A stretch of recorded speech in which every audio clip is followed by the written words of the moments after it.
Bonjour mesdames et messieurs, dans cette deuxième partie concernant la fonction répétition, nous allons voir comment créer des flat shadows, également connus sous le nom long shadows.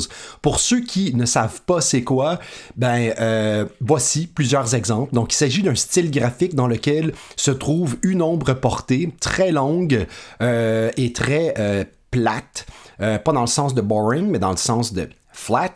Et voilà, à l'aide de la fonction répétition, on va voir comment faire.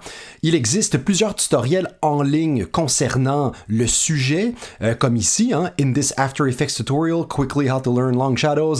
J'en ai consulté plusieurs et je vais vous montrer maintenant ce qui me semble être le meilleur.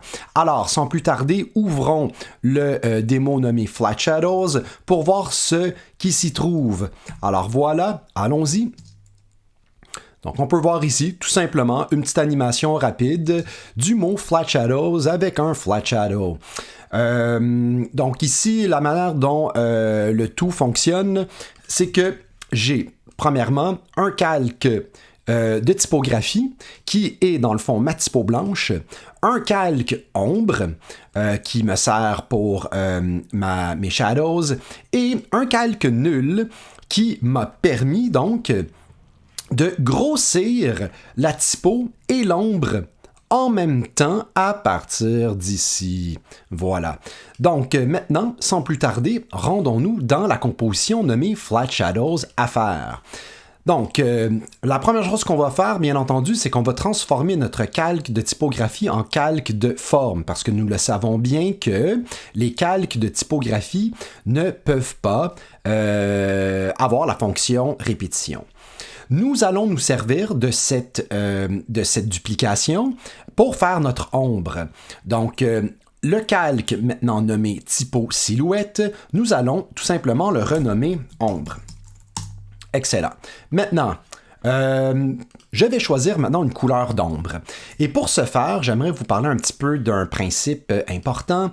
Vous savez, l'ombre n'est jamais noire dans les animations, dans les cartoons de qualité.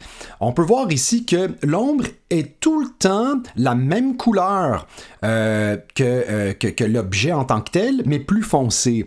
Comme ici, la couleur de peau de la mermaid ici, eh bien, l'ombre ici n'est pas noire. Il s'agit de la même couleur, mais plus foncée. Les cheveux roux ici de la mermaid, les zones d'ombrage ne sont pas noires, mais bel et bien la même couleur en plus foncé. Vous voyez, rose, rose foncé, vert, vert foncé, rouge, rouge foncé, mauve, mauve foncé.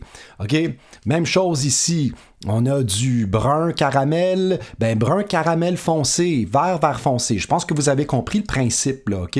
Ça rend tout simplement les illustrations plus riches, plus dynamiques. Le noir, ça vient rendre le tout sans vie, puis c'est lourd, puis on n'aime pas ça. Alors, sur cette belle note, rendons donc la couleur de ce futur shadow, essentiellement de la même couleur que la couleur de fond, mais en plus foncé. Alors, je vais ici aller dans les paramètres de ma composition.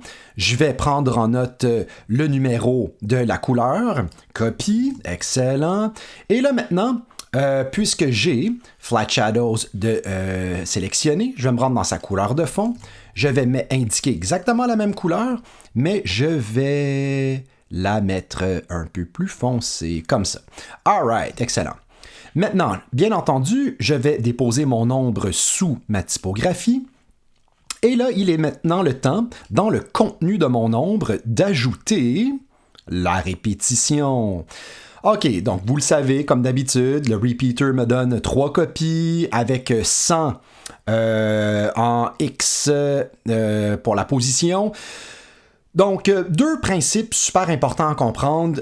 Pour nous créer des long shadows, des flat shadows, il nous faut plus de 3 copies. Il nous faut vraiment beaucoup de copies pour pouvoir arriver à faire une longue ombre, là.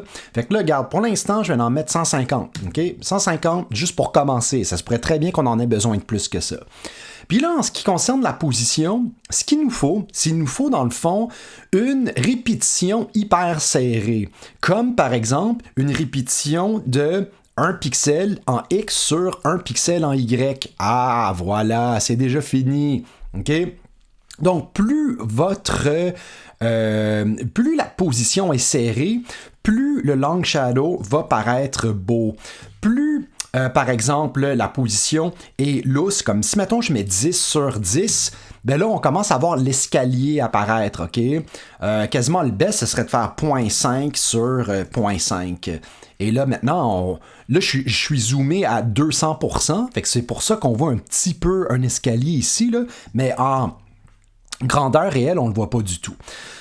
Donc, dans le fond, le principe de base, c'est que c'est qu'on reste tout le temps dans des valeurs très serrées, comme par exemple, ça pourrait être 1 sur 1, ça pourrait être moins 1 sur moins 1, ça pourrait être moins 1 sur 1, ça pourrait être moins 1 sur 0.5. Okay? Vous voyez le principe, là? L'idée, c'est d'être très serré. Alright.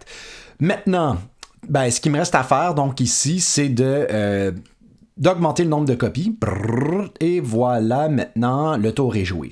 Bien entendu, ici, pour créer une animation, comme tantôt, là, vous l'avez vu, j'ai animé la direction du shadow. Donc, pour faire ça, j'ai tout simplement animé la position. Donc, si vous voulez voir un exemple ici, j'enclenche le chronomètre à position ici. Et je vais bouger donc dans le temps mon moins 1 à 1 et mon 1 à quelque chose d'autre. Là. Pour l'instant, je ne sais pas trop. Donc, allons-y un petit peu plus tard ici, par exemple. Donc, mettons ça à 1. All right. Ben regarde, je vais faire ça, that's it. Puis là, ben vous voyez maintenant, l'ombre se déplace. Brrr. OK, je recommence. Bzzz. Bon, ça va un petit peu trop vite. Je vais le déplacer comme ça. Bzzz. Là, c'est normal, OK, que l'ordinateur rush parce que j'ai en ce moment 432 copies qui sont toutes copiées à 1 pixel l'un de l'autre. Là, donc, c'est normal que ça fasse rusher l'ordinateur. Ça se pourrait que vous ayez besoin de prévisualiser votre animation à plusieurs reprises. Mais sur ce, c'est tout. Sur ce, je vous souhaite beaucoup de plaisir à expérimenter le tout. Merci, à une prochaine.